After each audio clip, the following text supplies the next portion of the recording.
Hola amigos, ¿cómo están ustedes? Tengan todos un excelente lunes. Lunes 21 de mayo 2018, preparados para llevarles esta entrega de Un Mundo de Economía por aquí por su televisora del Táchira. Fidel y David, ¿cómo están ustedes? Bienvenidos, feliz lunes. Saludos David, saludos. ¿Qué tal, Fidel? Bien, bien. Amigos, hoy lunes vamos a tener para ustedes un programa especial en vista de los acontecimientos del día de ayer, domingo 20 de mayo. Me refiero, o nos referimos concretamente, a la realización de las elecciones presidenciales. En el primer segmento vamos a estar hablando de la noticia económica más importante que hemos juzgado, más importante para traer a nuestro programa, y en el segmento 2 y 3 estaremos hablando sobre las elecciones y las consecuencias que se pueden esperar a ese respecto.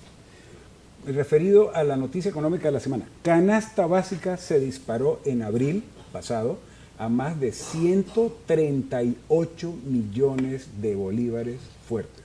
Se dice fácil y rápido, pero sí, amigos, cuesta. Cuesta cada vez comer más, por supuesto, y este reporte, este precio de 138.855 bolívares, 138 millones, perdón, 855.712,85 céntimos fue el valor que arrojó el precio de la canasta básica para abril pasado, una información que fue suministrada por el Centro de Documentación y Análisis Social de la Federación Venezolana de Maestros, como es SENDAS. Una familia de 5 miembros necesitó más de 138 salarios básicos para consumir esta canasta básica, que solamente no está comprendida por alimentos, sino también por todo lo que son vestido, calzado, servicios, transporte, y parece de contar, están también los artículos de higiene personal y de limpieza para el hogar.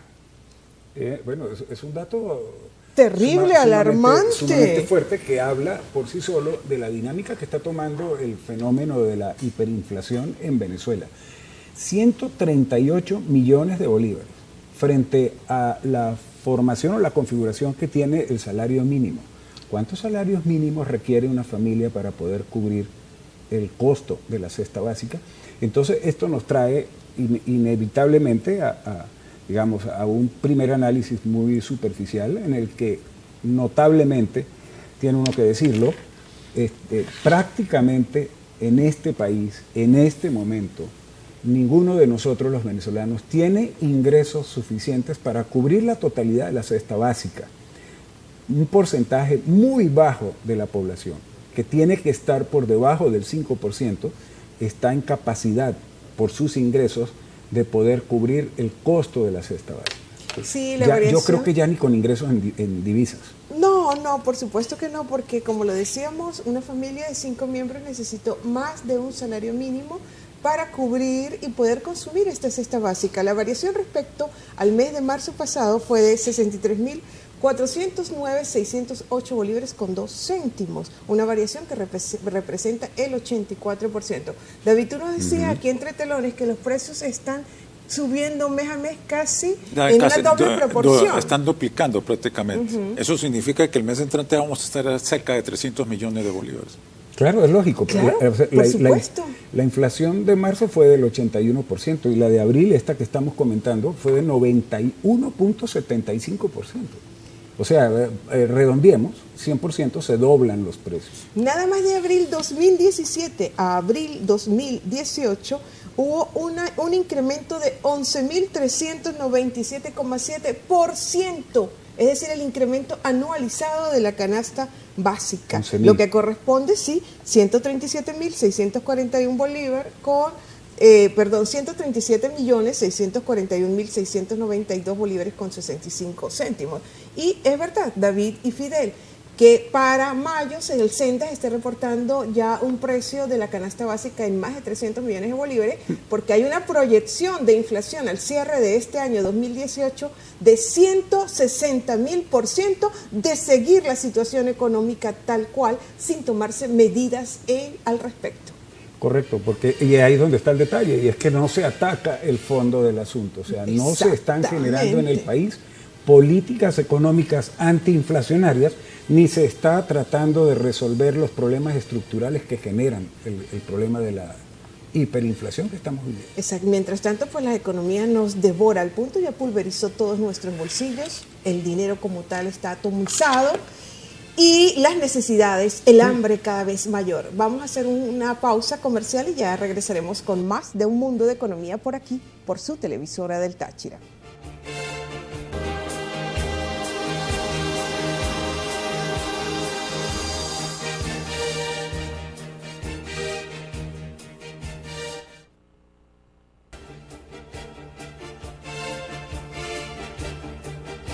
Bien amigos, estamos entonces con ustedes en Un Mundo de Economía en este mediodía del lunes 21 de mayo, posterior a elecciones. Y en función de ello, precisamente, consideramos importante hacer hoy un programa diferente y en este segundo y tercer segmento llevar adelante un diálogo aquí con Darcy Ortiz y con nuestro amigo David Feldman y mi persona, por supuesto, para analizar lo ocurrido en las elecciones y particularmente lo que puede venir, sobre todo en materia económica y social, que es, digamos, el enfoque y el que nos interesa en el programa. Y hemos decidido hablar al respecto. Elecciones en Venezuela 2018. ¿Y ahora qué? Puesto en las circunstancias. Ayer efectivamente ocurrieron las elecciones, el Consejo Nacional Electoral informó, según su parecer, los datos oficiales que se están manejando del resultado de las elecciones, donde el presidente Maduro resulta reelecto con números redondos, 5.8 millones de sufragios, lo cual le arrojó el 67% de los votos, estando en segundo lugar y muy distanciado Henry Falcón con un 21%. Arrojan estos resultados, según el Consejo Nacional Electoral, con una participación del 46% y una abstención del 54%. ¿Qué podemos nosotros, digamos, apuntar al respecto de este evento, David? Bueno, primero aquí tenemos un agotamiento de la figura presidencial en Venezuela, del presidencialismo. Tenemos una presidencia que no es reconocida internacionalmente, no es reconocida por la Unión Europea, no es reconocida por los Estados Unidos, no es reconocida por el Grupo de Lima. Tenemos una falta de reconocimiento interno. También. La gente que se abstuvo no reconoce la presidencia venezolana. Y tenemos, tercero, la presidencia como figura de gobierno, como figura de ejecución de políticas públicas, tampoco funciona. Habría que recalcar de pronto de dónde se origina la falta de reconocimiento internacional y la falta de reconocimiento interno a este proceso electoral y sus resultados. Porque se maneja y se conoce, pero es necesario apuntarlo. A nivel internacional no se reconoce por el hecho de la forma como fue convocadas las elecciones.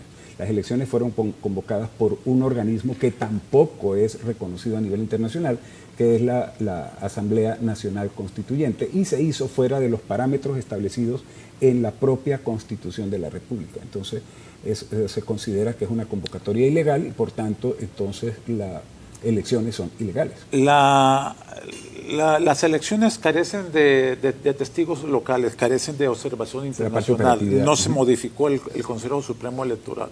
Simplemente es un desconocimiento interno y externo de la presidencia venezolana. Se está hablando, por cierto, de que el nivel de abstención es muy superior a lo que ha sido señalado por el Consejo Nacional Electoral y de acuerdo con las organizaciones no gubernamentales, los partidos políticos venezolanos, la MUD y los organismos internacionales y otros gobiernos del mundo, la abstención superó el 80%. De hecho, las calles estaban solas, Darcy, los centros electorales.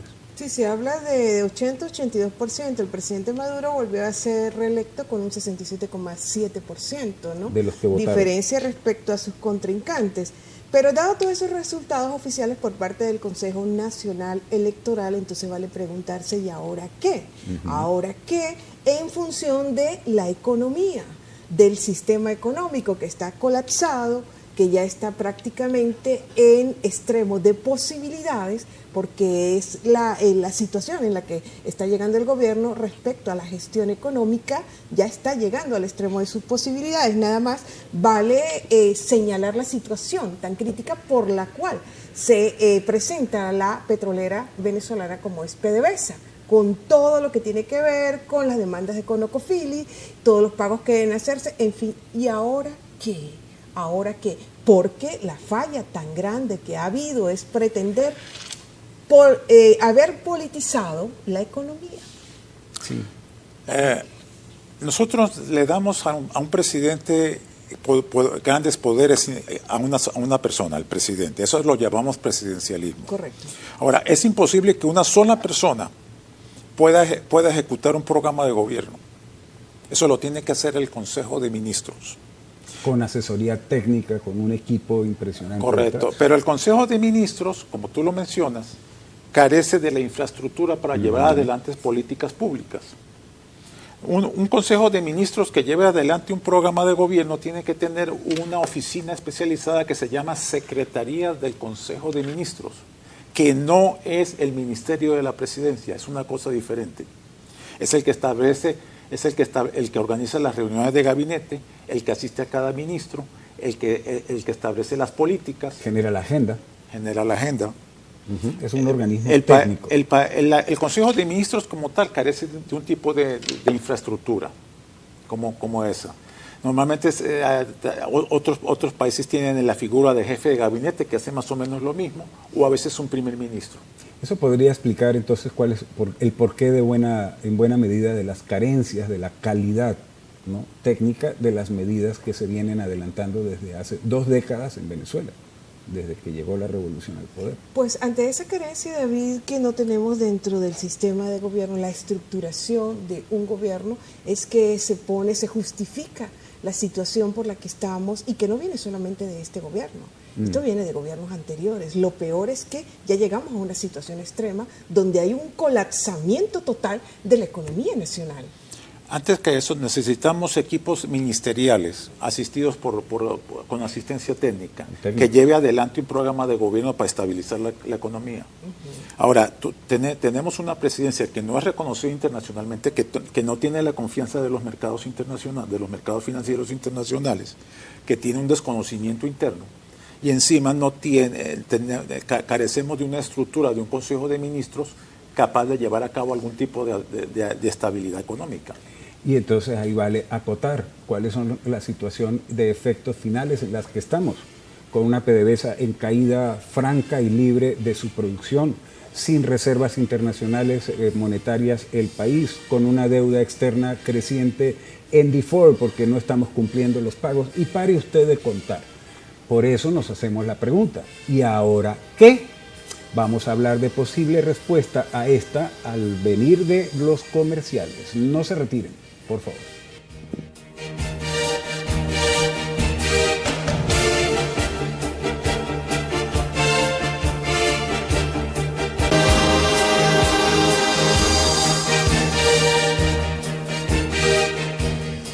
Nosotros estamos aquí llevándoles un mundo de economía en una edición especial, dialogando, analizando y de mucha reflexión, con mucha inquietud, dados los resultados emanados de las elecciones ayer domingo 20 de mayo, sobre todo en cuanto al ámbito económico.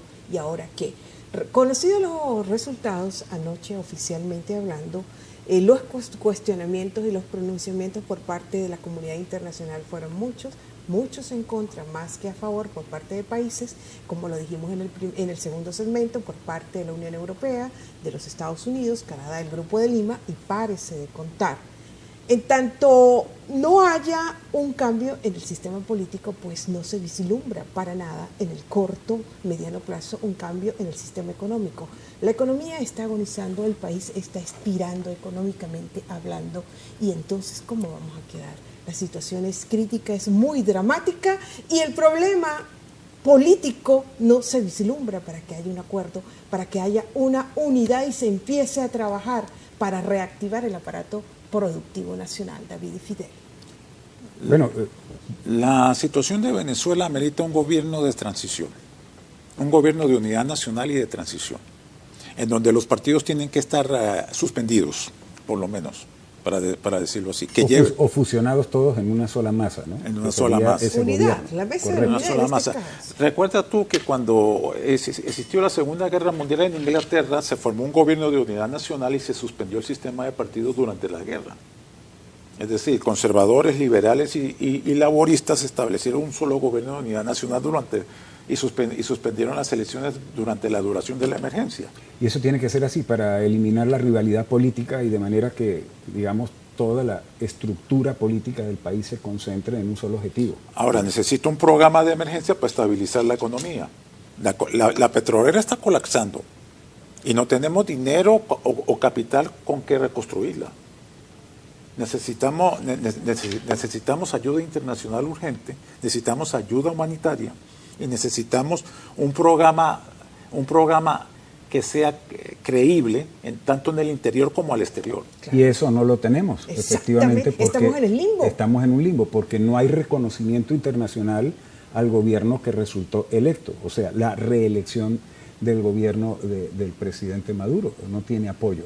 Entonces no va a venir la ayuda internacional al gobierno de Maduro. Y vamos a estar entonces 6 años más con promesas, por cierto, no, pero es que de un cambio radical promesas en la economía, sí, pero que sabemos por dónde se van las cosas. Llama mucho la atención, ustedes habrán oído y lo habrán leído, que una de las últimas declaraciones, ya en el cierre de campaña del presidente Maduro, él ofreció y él dijo que tenía un plan económico que iba a impactar totalmente al mundo.